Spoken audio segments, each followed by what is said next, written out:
Voilà, mon lieutenant, nous assistons à un passage d'avion de chasse. Effectivement, on assiste à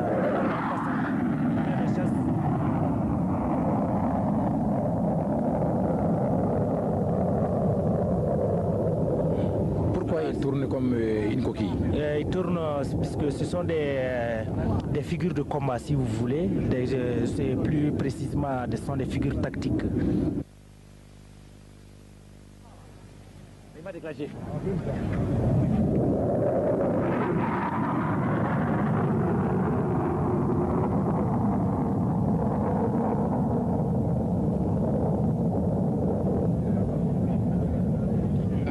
Un parachutiste tiré par un camion. Le para est tiré par un camion.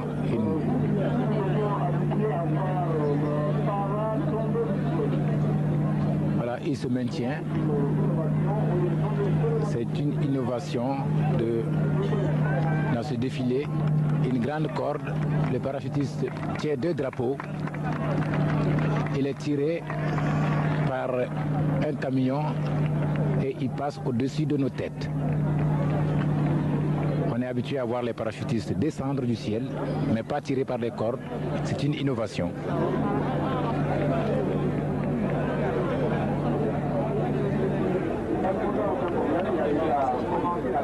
Comme je le disais au départ, le défilé a grandement réussi. Voilà, il regagne la terre. Très bien. Il a atterri et sans tomber, il est fortement applaudi. Un défilé mémorable en ce jour du 20 janvier 85. Voilà, lieutenant Issa.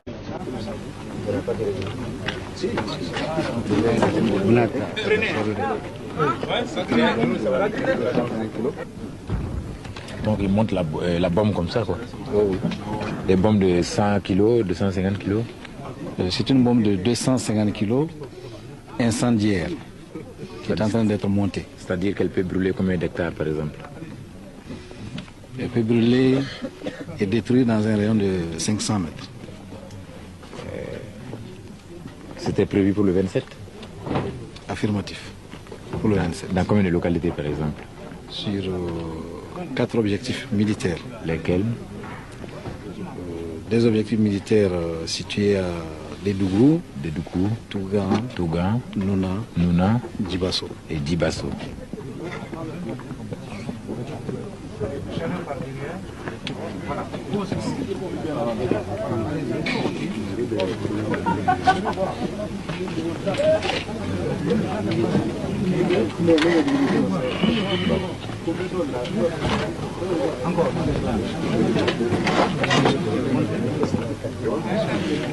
Mais en cas où vous êtes chargé, lourdement chargé d'explosifs comme ça et que vous essuyez des attaques, contre-attaques de l'ennemi, comment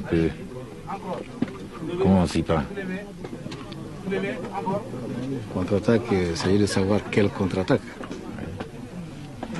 Si c'est la DCA ennemie qui couvre l'objectif assigné, ou si c'est d'autres chasseurs de l'ennemi qui sont envoyés pour nous intercepter, les cas sont différents. Et si c'est la DCA, par exemple, c'est ce qui est plus connu, par exemple, du grand public. Si c'est la DCA, comment on fait? La DCA, nous nous référons généralement au renseignement.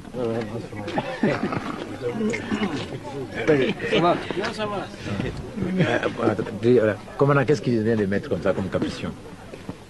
Les détonateurs. C'est-à-dire? c'est-à-dire l'élément qui permet l'explosion de la bombe au contact du sol ou au contact de l'objectif. Même au sol, la manipulation elle semble dangereuse. Même au sol. Oui, nous prenons les précautions d'usage pour que le personnel soit à l'abri des fautes du personnel. Le pilote vient faire la vérification externe de l'avion. Oui. Et si tout est dans les normes, il signe le carnet et il prend l'avion à son compte. Il devient responsable de sa vie. Il devient responsable de sa vie.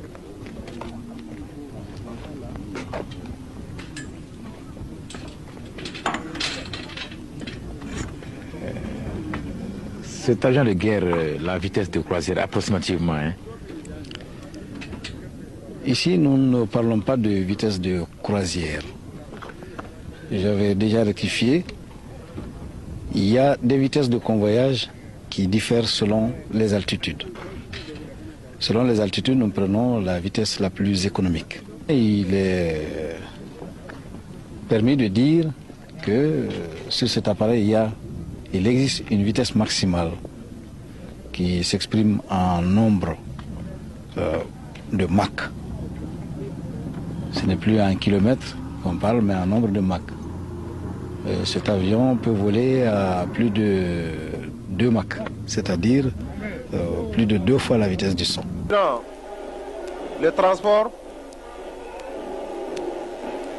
peuvent également assurer la protection et dans toutes les directions.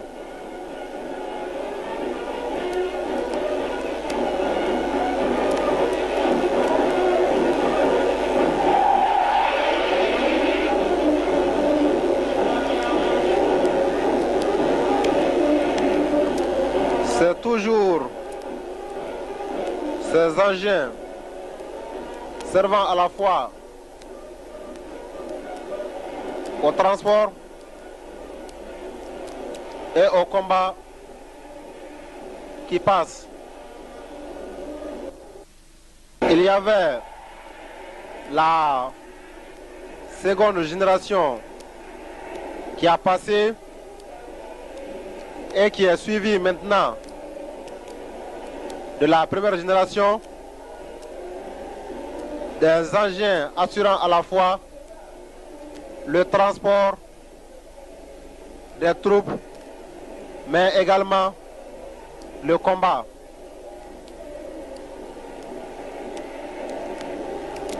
Cette première génération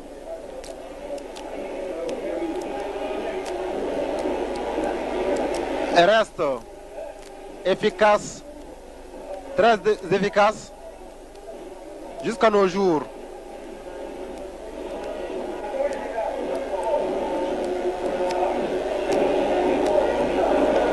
Nous voyons maintenant une autre unité dotée de chars. Ces chars pouvant détruire les chars ennemis, les fortifications et le personnel.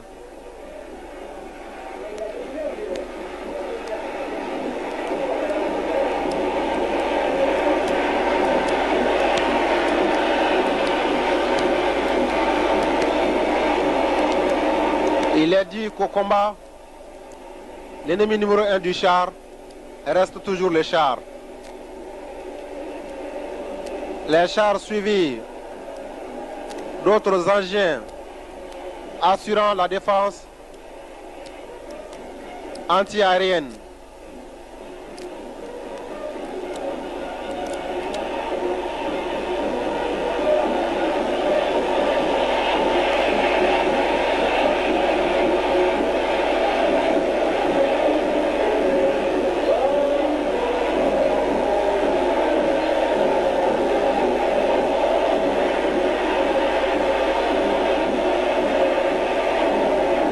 Ces engins de défense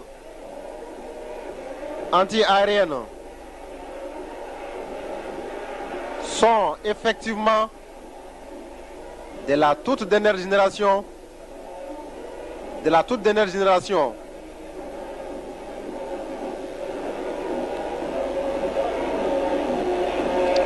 Maintenant, nous assistons au passage de l'artillerie malienne, une artillerie redoutable à très grande puissance de frappe, composée d'artillerie sol-sol et d'artillerie sol-air. Elle est dotée d'armes classiques de nouveau type et d'armes à réaction très perfectionnées. Grâce à ces armes sol-sol, elle peut frapper l'ennemi au plus loin. Grâce à ces armes sol-air, elle assure la protection de l'espace aérien avec précision contre les aéronefs ennemis, n'importe quel aéronef connu de nos jours, quelle que soit sa rapidité, quelle que soit sa vitesse. Dotée de véhicules de combat et d'armes modernes, notre artillerie est l'arme de l'assurance. Pour preuve, cette unité qui passe en ce moment, grâce à sa longue portée de tir et sa haute capacité manœuvrière, peut produire un effet démoralisant et très impressionnant sur l'ennemi. Ces engins ont une très grande précision et surtout possèdent une très longue portée. C'est des armes de destruction massive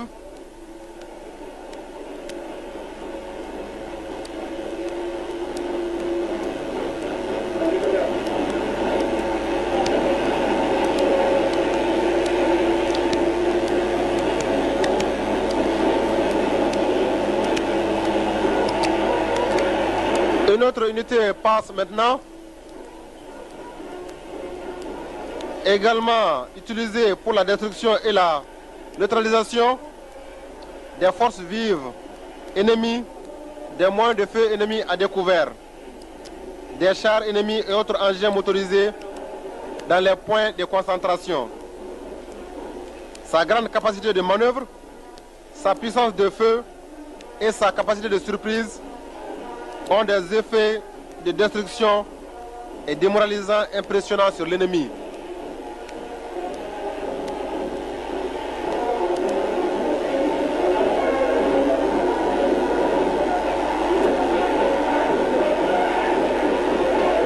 Engins de destruction massive,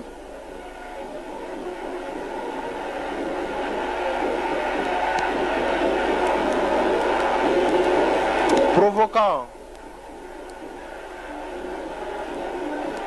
un impact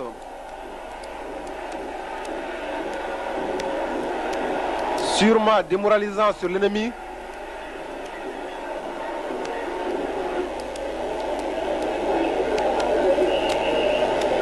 Engin possédant également une très longue portée.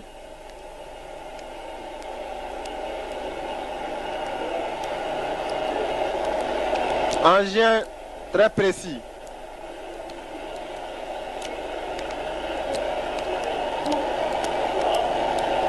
Nous voyons également au passage maintenant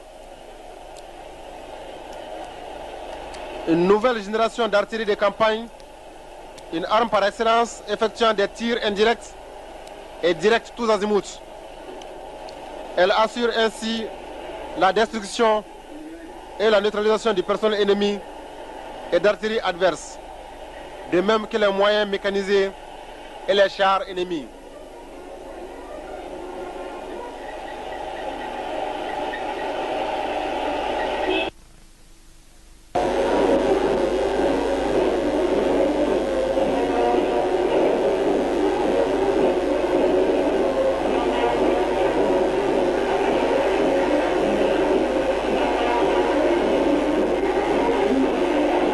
Toujours l'artillerie malienne qui fait son passage.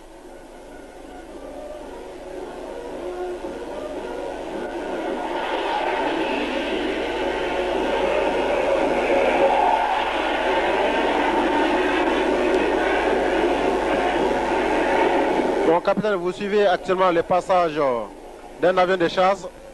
Vous en direz mieux.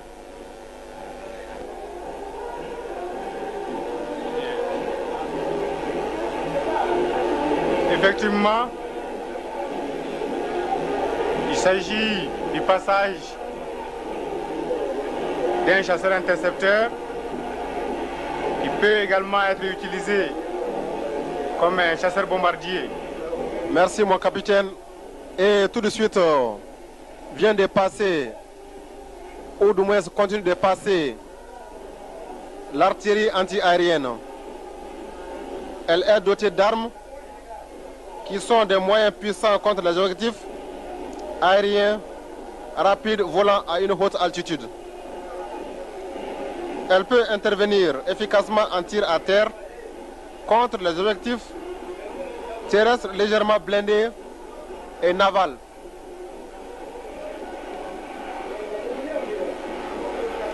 Contribue efficacement à la défense anti-aérienne conçue pour détruire un ennemi recherchant la surprise à très grande vitesse et à très basse altitude.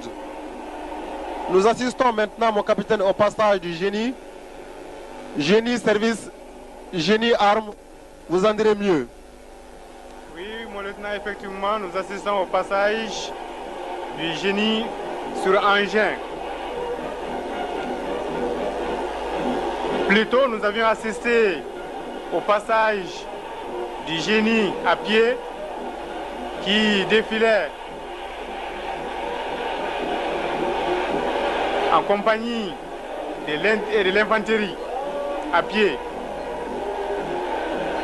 Oui, il s'agit d'un génie arme et d'un génie service.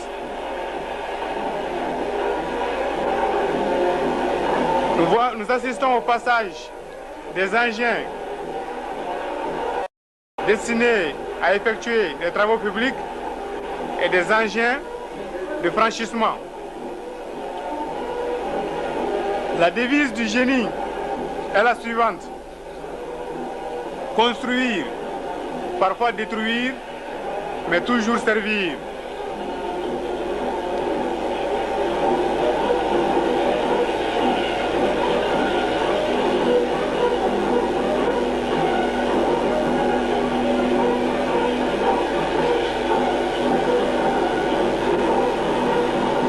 Actuellement, nous assistons au passage du groupement de défense anti-aérienne.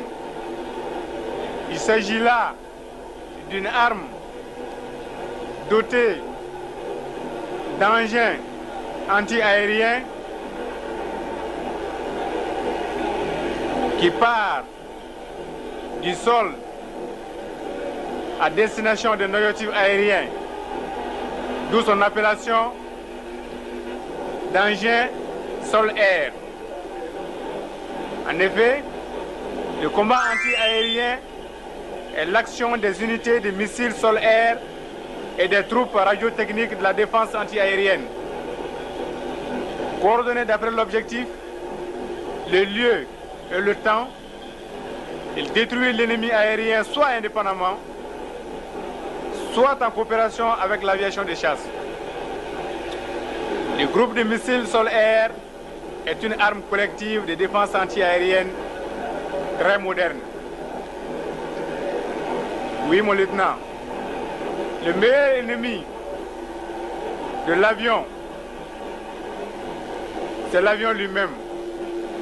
Mais comme je le disais tantôt, les progrès des sciences et de la technique, l'évolution de l'arme militaire, aussi bien que le changement des caractéristiques des objectifs,